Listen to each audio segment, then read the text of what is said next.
Assalamualaikum warahmatullahi wabarakatuh. Alhamdulillahi wassalatu wassalamu ala rasulillah Nabiyina Muhammadin wa ala alihi wa sahbihi wa man sara binahjihi ila yaumiddin. Kita akan melanjutkan pembahasan yang berikutnya, masih pada tanda-tanda isim muannas. Sebagai pengingat bahwasanya isim ditinjau dari nau'nya ada dua. Yang pertama isim mudzakkar, yang kedua isim muannas. Apa isim mudzakkar? Isim mudzakkar adalah isim yang menunjukkan makna laki-laki. Apa isim muannas? Isim muannas adalah isim yang menunjukkan makna perempuan. Isim mudzakkar ada dua macam.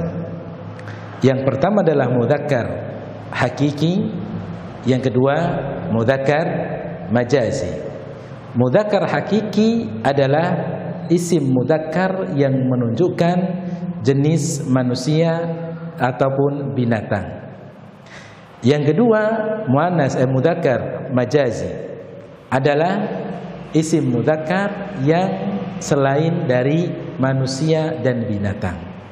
Yang kedua isim muannas. Isim muannas adalah isim yang menunjukkan wanita, dan begitu juga ada dua macam.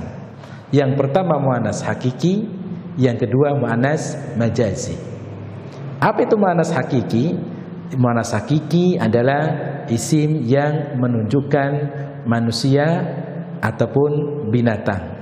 Begitu juga mudzakkar muannas majazi.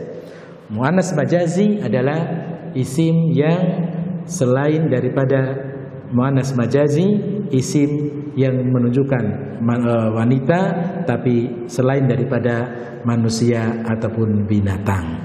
Kemudian isim muannas bisa dapat dibedakan dari isim mudzakkar dengan adanya tanda. Tanda yang pertama, jika ada tak marbutohnya. Setiap isim yang berakhiran tak marbutoh selain daripada nama laki-laki, maka isim muannas. Yang kedua, nama wanita. Semua nama wanita maka masuk pada kategori sebagai isim muannas. Baik itu nama dari Arab, dari bahasa Arab, yang tersusun dari bahasa Arab, ataukah nama selain daripada Arab. Yang ketiga adalah anggota badan double, dan kita sampai pada tanda yang ketiga dari tanda-tanda isim muannas.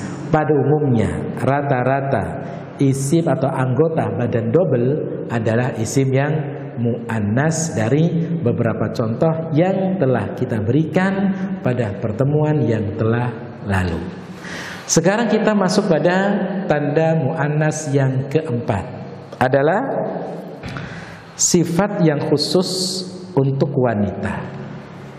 Sifat yang khusus untuk wanita.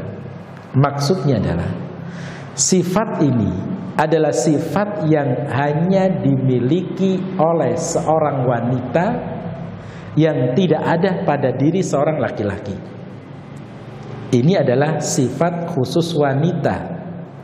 Maksudnya adalah isim muannas ini adalah menunjukkan makna sifat yang mana sifat ini hanya ada pada diri seorang wanita, tidak ada pada diri seorang laki-laki.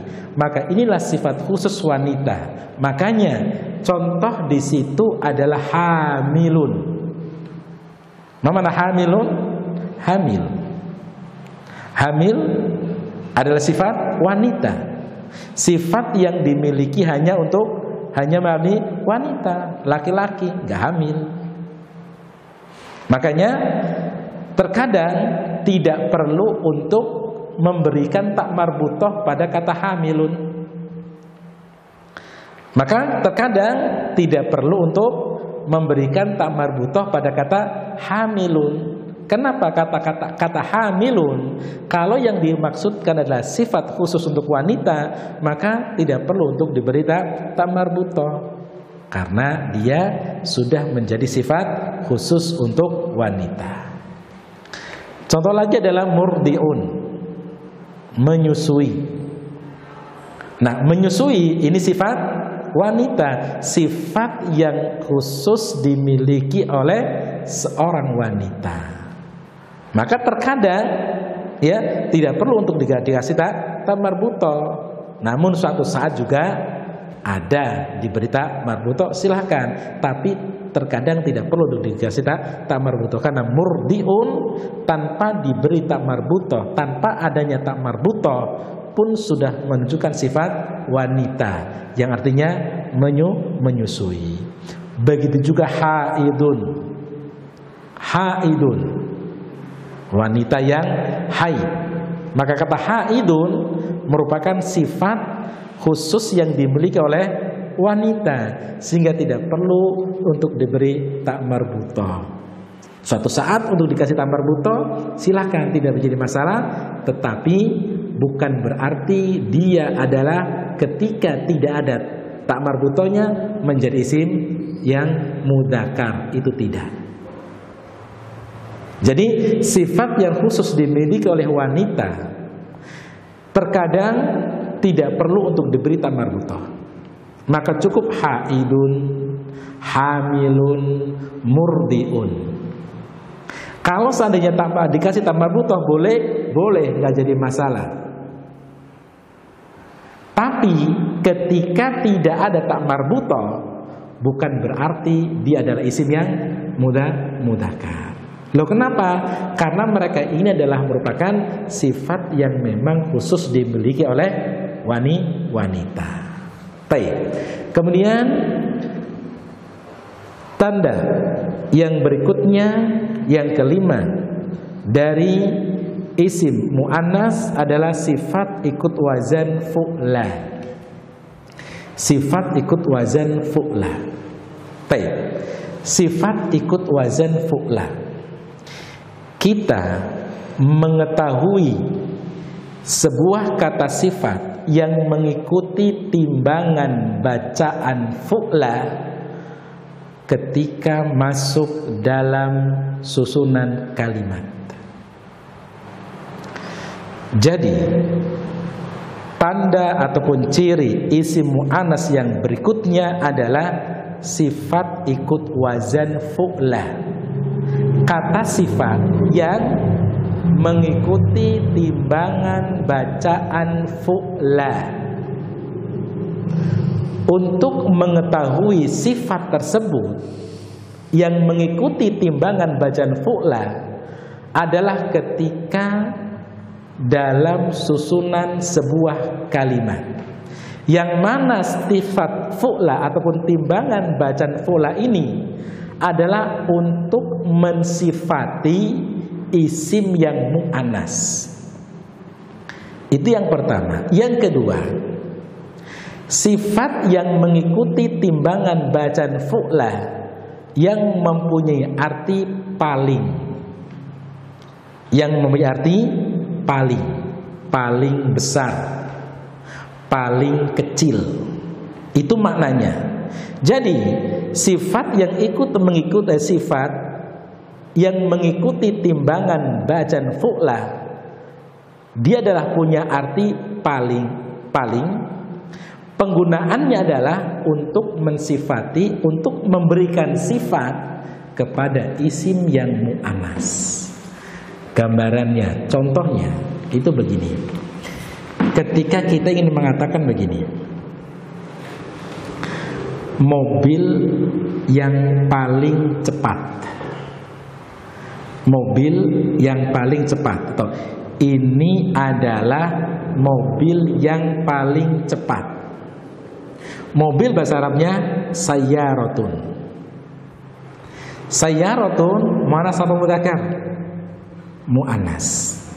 Apa tandanya? Ada tak marbutoh.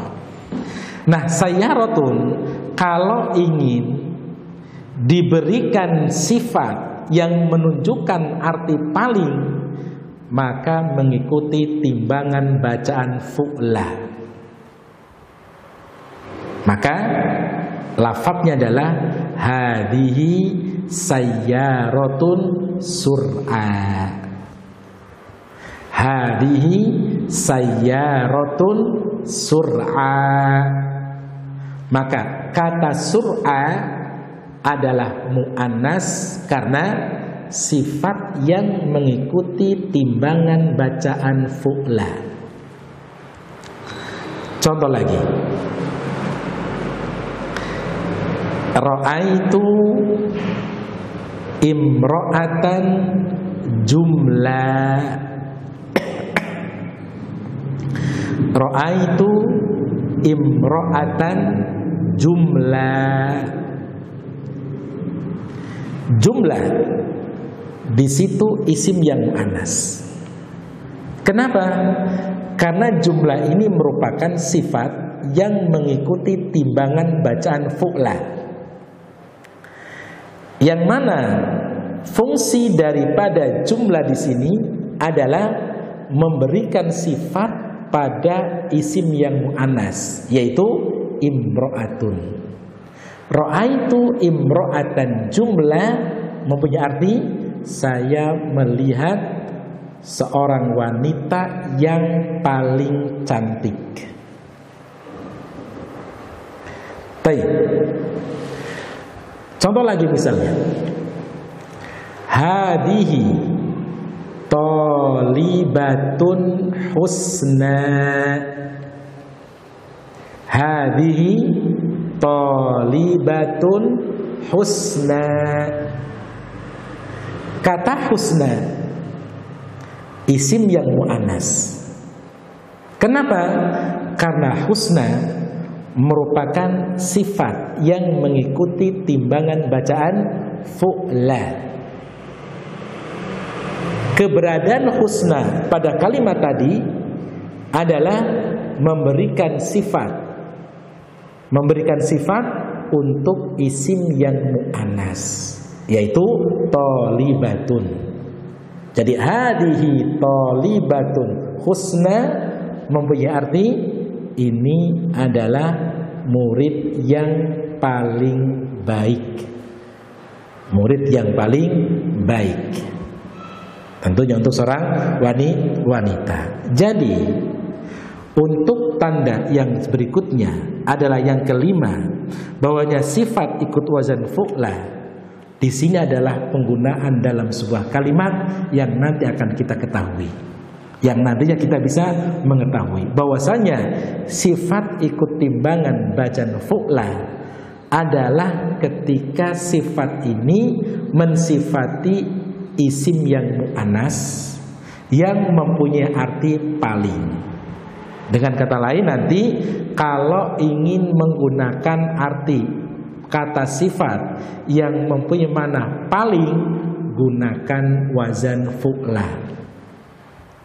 Makanya husna paling baik, sugro paling kecil, kubro paling besar.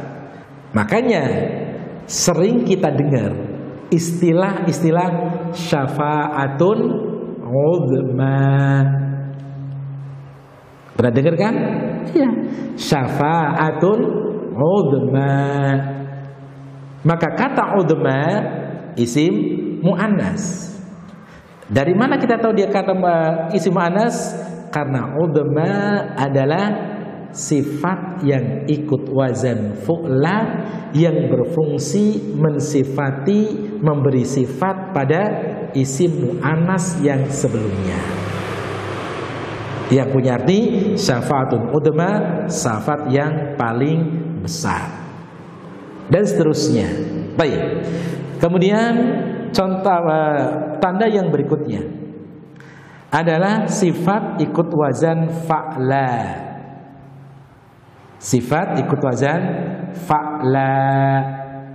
Perhatikan di situ wazannya. Yang pertama tadi fu'la, sekarang fa'la. Contohnya di situ jau'a, orang wanita yang lapar. Kasla, seorang wanita yang malas. Atsya, seorang wanita yang haus. Maka untuk mengetahuinya adalah dalam penggunaan sebuah kalimat, yang mana dia ini adalah ketika ketika digunakan untuk mensifati, memberi sifat pada isim yang sebelumnya. Bersifat pada isim yang sebelumnya. Contoh, ketika kita ingin mengatakan telah datang seorang wanita yang malas. Ketika kita ingin mengungkapkan dalam susunan bahasa Arab, maka ja'at imro'atun kasla. Ja'at imro'atun kasla.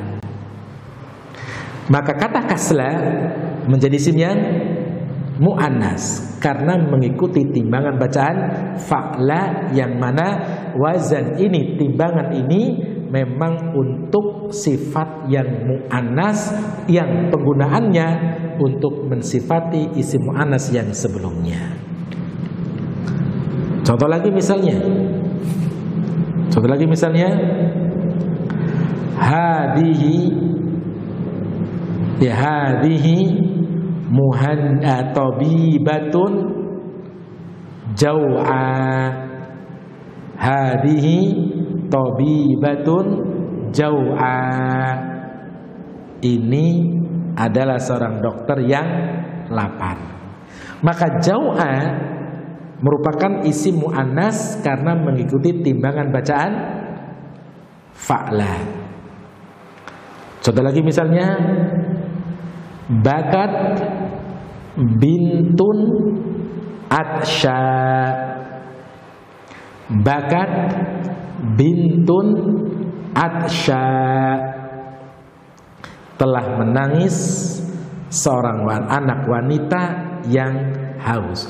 Maka atsya adalah isim yang mu'annas karena sifat mengikuti timbangan bacaan fa'la. Sekali lagi, ini adalah kegunaannya ketika digunakan untuk mensifati isim yang lain yang mu'annas.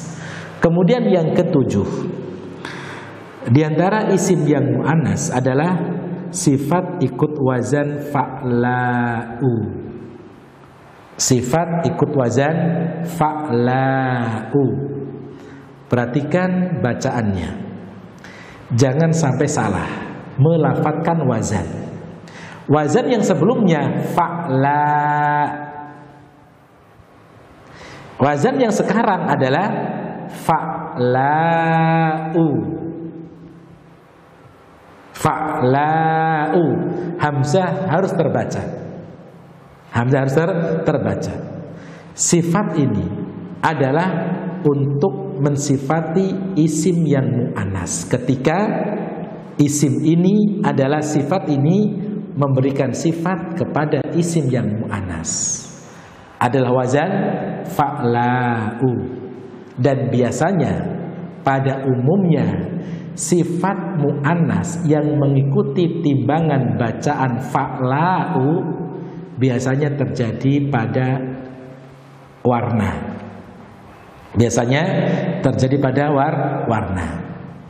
Jadi sifat wanita, sifat mu'annas yang mengikuti timbangan bacaan fa'la'u biasanya terjadi pada warna.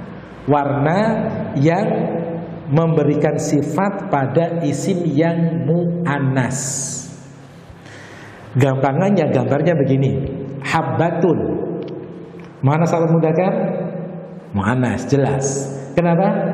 Ada tak marbutahnya. Iya tak? Baik. Kemudian kita ingin memberikan kata sifat warna pada kata habbah. Istilah dengar yang sering kita dengar apa? Habbatu sauda'u.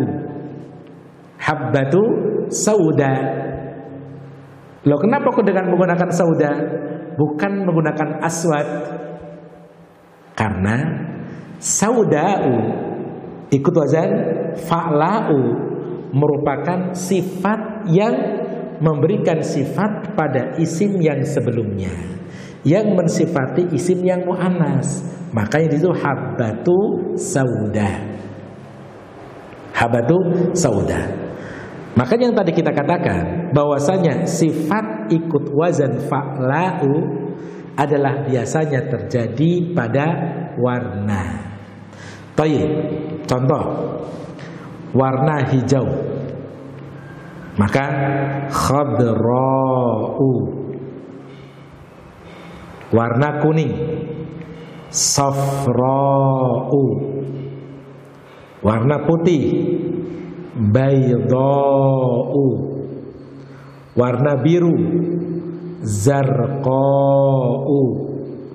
Warna coklat, samra'u. Warna merah, hamra'u. Baik, gambarannya bunga, apa warnanya? Kuning.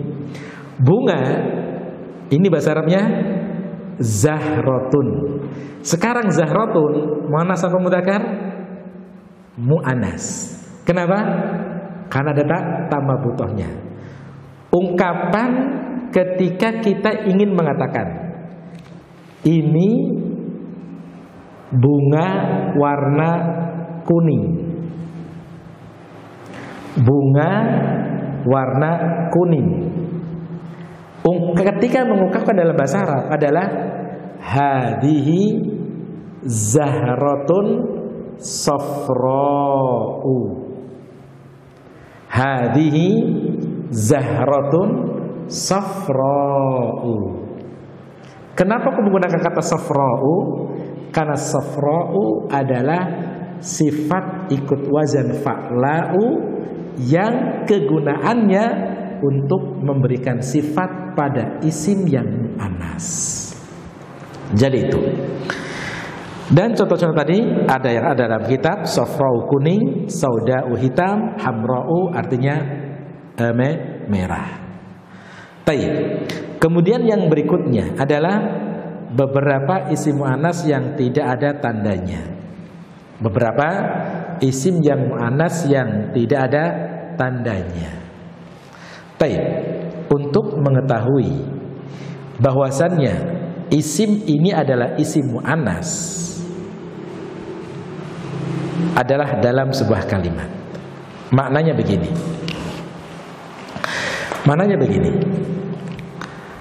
Isim yang tidak memiliki tanda mu'annas atau isim mu'annas yang tidak memiliki tanda bahwasanya dia adalah sebenarnya isim mu'annas. Dari mana kita mengetahuinya? Kalau seandainya dia berdiri sendiri, lafadz ini berdiri sendiri, kita tidak akan pernah tahu dia ini mu'annas ataukah mudzakkar. Tapi kita bisa mengetahuinya bahwasanya isim ini adalah isim yang mu'annas sekalipun tidak memiliki tanda dalam penggunaan sebuah kalimat. Maka kalimat susunan kalimat itulah yang nanti akan menentukan bahwasanya ini adalah isim yang mu'annas sekalipun dia tidak memiliki tanda. Contoh di situ ada kata syamsun. Syamsun isim yang mu'annas tapi tidak memiliki tanda. Lah terus kalau dia isim mu'annas tapi nggak punya tanda, dari mana kita bisa mengetahui bahwasanya dia adalah isim mu'annas? Satu, mungkin menghafal. Yang kedua adalah penggunaannya dia dalam sebuah kalimat. Kalau kalimat tersebut ada lafadz tanda kalau dia isim mu'annas, berarti dia isim mu'annas. Contoh kata Samsun. Allah mengatakan, idza syamsu kuwirat. Idza syamsu kuwirat.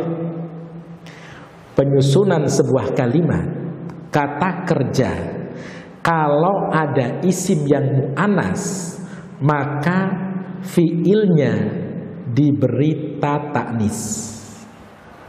Jadi penyusunan dalam bahasa Arab, kalau kata kerja bersama pelaku yang mu'annas, maka di situ kata kerjanya ada ta ta'nisnya. Maka ta ta'nis sebagai bukti tanda kalau di situ ada isim yang mu'annas. Makanya di situ idza syamsu kuwirat, ada ta ta'nisnya di situ. Maka ta ta'nis ini sebagai tanda bukti kalau kata syams adalah mu'annas, matahari mu'annas. Baik. Contoh lagi misalnya jahannam, isim mu'annas, tapi dia adalah isim yang tidak memiliki tanda. Kita bisa mengetahuinya dalam penggunaannya sebuah kalimat. Hadihi jahannamu, bukan hada jahannamu, tapi menggunakan hadihi jahannamu, menggunakan kata tunjuk dengan hadihi, menunjukkan bahwasanya jahannam adalah isim mu'annas karena kata tunjuknya di situ menggunakan hadihi. Jadi itu merupakan salah satu di antara kita bisa mengetahui isim mu'annas tetapi dia tidak memiliki tanda pada lafaz tersebut. Baik.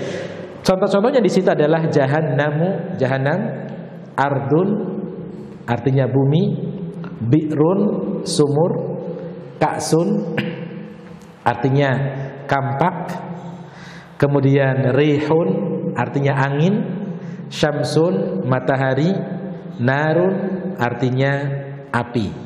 Baik. Jadi itu. Ardu contoh lagi adalah wal ardu muddat. Wal ardu muddat. Maka pada kata muddat di situ ada ta ta'nisnya.